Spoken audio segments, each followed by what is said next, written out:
This video is going to address answering questions more completely or more thoroughly. When your paper asks you to explain something, I expect more than just a one-word explanation. So I'm going to show you the difference between what I think is a mind-reading answer and what I think is a more thorough answer. And believe it or not, I get a lot of mind reading answers on worksheets that you turn in. So if I was good at mind reading, that'd be great, but I'm not. So I'm going to use this question that came from On My Honor, the book we just finished. And the question is, which boy, Tony or Joel, do you like more? Explain. So here's my mind reading answer. Tony, Daredevil. All right, so I get that you like Tony. I'm not quite sure what you mean here when you only say Daredevil. But now I might give you some partial credit on that. Tony was a bit of a daredevil, but it's not really an explanation.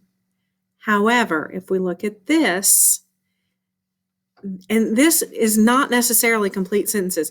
I'm not saying that you have to use complete sentences. They're great, but you can get your explanation across without a complete sentence. And on reading worksheets, I'm not always insisting that you use complete sentences, but you do have to use more words. So this sentence says, Tony, because he is kind of a daredevil. And then I explain that a little more.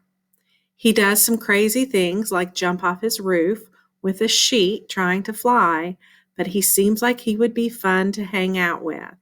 So this explains in more detail why I like Tony better. Or if I was going to answer Joel safe.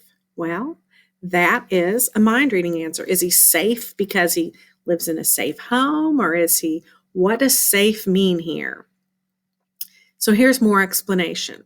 Joel, because he is pretty safe and cautious.